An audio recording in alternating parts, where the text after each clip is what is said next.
Good evening. I'd like to provide the American people with an update on our efforts to protect the integrity of our very important 2020 election. If you count the legal votes, I easily win.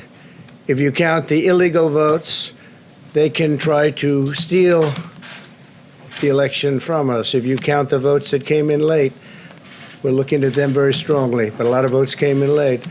I've already decisively won many critical states, including massive victories in Florida, Iowa, Indiana, Ohio. To name just a few, we won these and many other victories despite historic election interference from big media, big money, and big tech. As everybody saw, we won by historic numbers.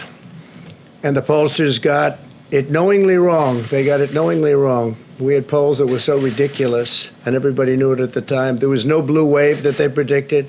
They thought there was going to be a big blue wave. That was false. It was done for suppression reasons. But instead, there was a big red wave. And it's been properly acknowledged, actually, by the media. They were, I think, very impressed. But that was after the fact. That doesn't do us any good. We kept the Senate despite having twice as many seats to defend as Democrats. And in a really much more competitive states, we did a fantastic job with the Senate. I think we're very proud of what's happened there. We had many more seats to defend. They spent almost $200 million on Senate races in South Carolina and Kentucky alone, 2 races, and hundreds of millions of dollars overall against us. At the national level, our opponents' major donors were Wall Street bankers and special interests. Our major donors were police officers, farmers, everyday citizens. Yet for the first time ever, we lost 0 races in the House. I was talking to Kevin McCarthy today. He said he couldn't believe it. 0 races, very unusual thing, 0. And actually won many new seats with, I think, many more on the way. This was also the year of the Republican woman. More Republican women were elected to Congress than ever before. That's a great achievement. I won the largest share of non-white voters of any Republican in 60 years, including historic numbers of Latino, African American, Asian American, and Native American voters, the largest ever in our history. We grew our party by 4 million voters, the greatest turnout in Republican Party history. Democrats are the party of the big donors, the big media, the big tech, it seems, and Republicans have become the party of the American worker, and that's what's happened. And we're also, I believe, the party of inclusion. As everyone now recognizes, media polling was election interference in the truest sense of that word by powerful special interests. These really phony polls, I have to call them phony polls, fake polls, were designed to keep our voters at home, create the illusion of momentum for Mr. Biden, and diminish Republicans' ability to raise funds. They were what's called suppression polls. Everyone knows that now. And it's never been used to the extent that it's been used on this last election. To highlight just a few examples, the day before election, Quinnipiac, which was wrong on every occasion that I know of, had Joe Biden up by 5 points in Florida, and they were off by 8.4 points, and I won Florida easily. So they had me losing Florida by a lot, and I ended up winning Florida by a lot. Other than that, they were very accurate. They had him up 4 points in Ohio, and they were off by 12.2 points. And I also won Ohio, great state of Ohio, very easily. The Washington Post said Biden up 17 points in Wisconsin, and it was basically even. They were off by about 17 points. And they knew that. They're not stupid people. They knew that. Suppression. There are now only a few states yet to be decided in the presidential race. The voting apparatus of those states are run in all cases by Democrats. We were winning in all the key locations by a lot, actually. And then our numbers started miraculously getting whittled away in secret, and they wouldn't allow legally permissible observers. We went to court in a couple of instances, and we were able to get the observers put in. And when the observers got there, they wanted them 60, 70 feet away, 80 feet, 100 feet away, or outside the building to observe people inside the building.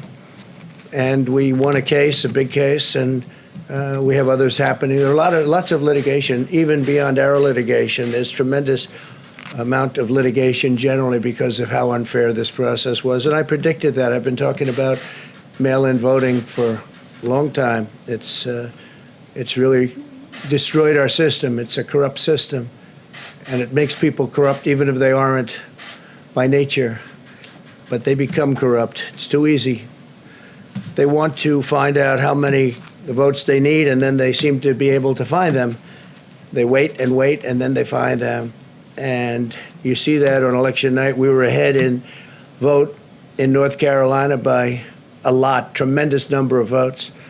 And we're still ahead by a lot, but not as many, because they're finding ballots all of a sudden. Oh, we have some mail-in ballots. It's amazing how those mail-in ballots are so one-sided, too. I know that it's supposed to be to the advantage of the Democrats, but in all cases, they're so one-sided.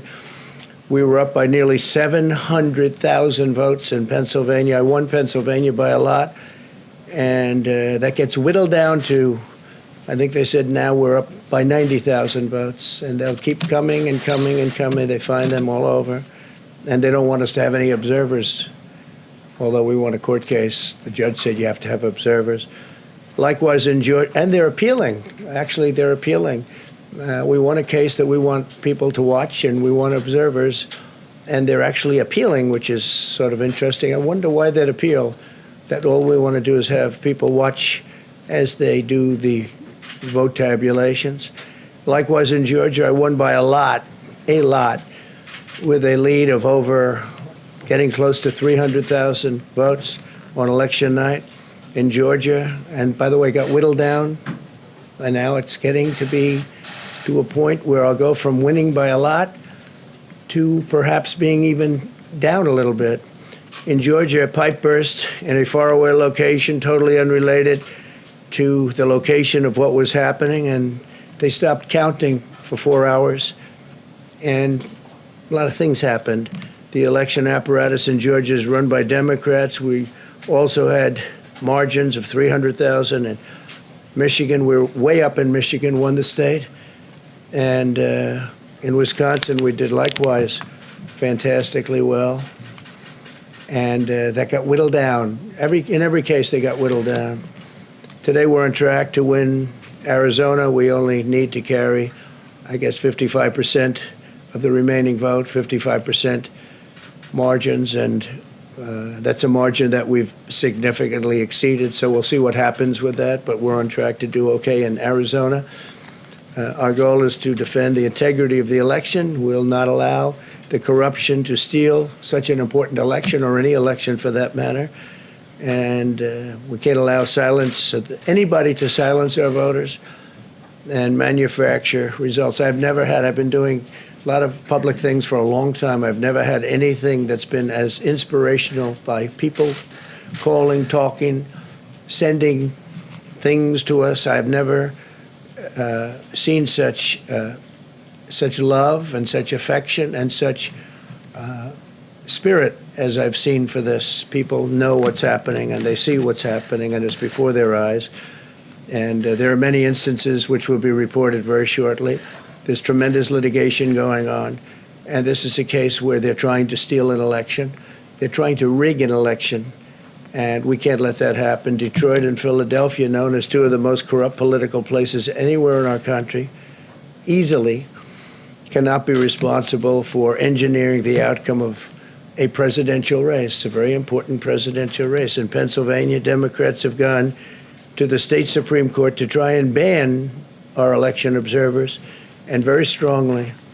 Now, we won the case, but they're going forward. They don't want anybody in there. They don't want anybody watching them as they count the ballots. And I can't imagine why. There's absolutely no legitimate reason why they would not want to have people watching this process, because if it's straight, they should be proud of it. Instead, they're trying, obviously, to commit fraud. There's no question about that. In Philadelphia, observers have been kept far away, very far away, so far that people are using binoculars to try and see, and there's been tremendous problems caused. They put paper on all of the windows so you can't see in, and the people that are banned are very unhappy and become somewhat violent.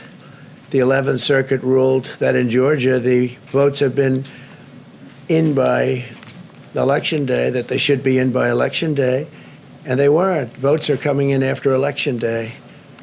And they had a ruling already that you have to have the votes in by Election Day. To the best of my knowledge, votes should be in by Election Day. And they didn't do that.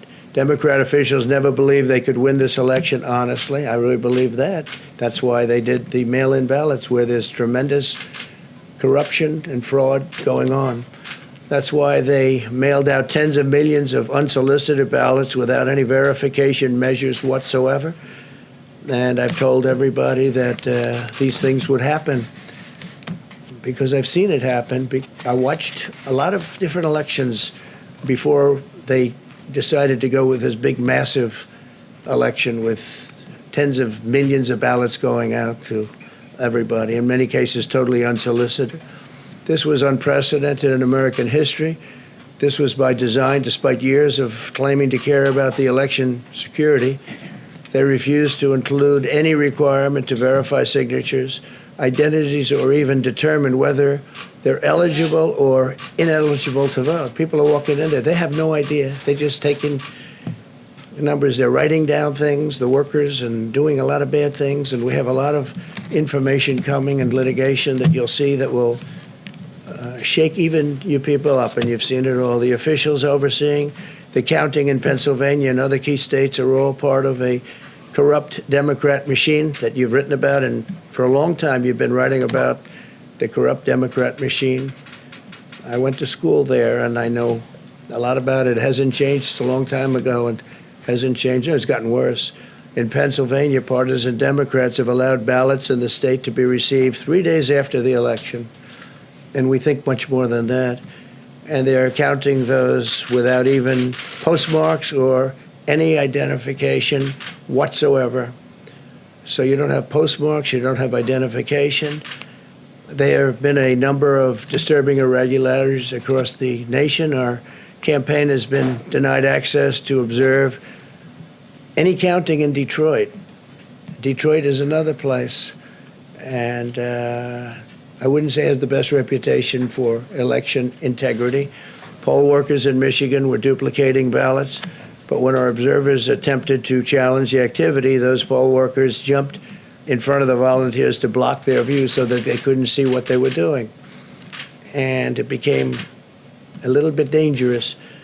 One major hub for counting ballots in Detroit covered up the windows again with large pieces of cardboard. And so they wanted to protect and block the counting area. They didn't want anybody seeing the counting, even though these were observers who were legal observers that were supposed to be there. In Detroit, there were hours of unexplained delay in delivering many of the votes for counting. The final batch did not arrive until 4 in the morning, and even though the polls closed at 8 o'clock. So they brought it in, and the batches came in, and nobody knew where they came from. We've also been denied access to observe in critical places in Georgia. In multiple swing states, counting was halted for hours and hours on election night, with results withheld from major Democrat-run locations only to appear later. And they suddenly appeared, and they all had the name Biden on them, or just about all. I think almost all. They all had the name Biden on them, which is a little strange. I challenge Joe and every Democrat to clarify that they only want legal votes, because they talk about votes, and I think they should use the word legal votes. We want every legal vote counted, and I want every legal vote counted. We want openness and transparency, no secret count rooms, no mystery ballots, no illegal votes being cast after Election Day. You have Election Day, and the laws are very strong on that. You have an Election Day, and they don't want votes cast after Election Day, and they want the process to be an honest one. It's so important. We want an honest election, and we want an honest count, and we want honest people working back there because it's a very important job. So that's the way this country is going to win. That's the way the United States will win, and we think we will win the election very easily. We think there's going to be a lot of litigation because we have so much evidence, so much proof, and it's going to end up perhaps at the highest court in the land. We'll see. But we think there'll be a lot of litigation because we can't have an election stolen like this. And I tell you, I have been talking about this for many months with all of you, and I've said very strongly that mail-in ballots are going to end up being a disaster. Small elections were a disaster. Small, very easy to handle elections were disastrous.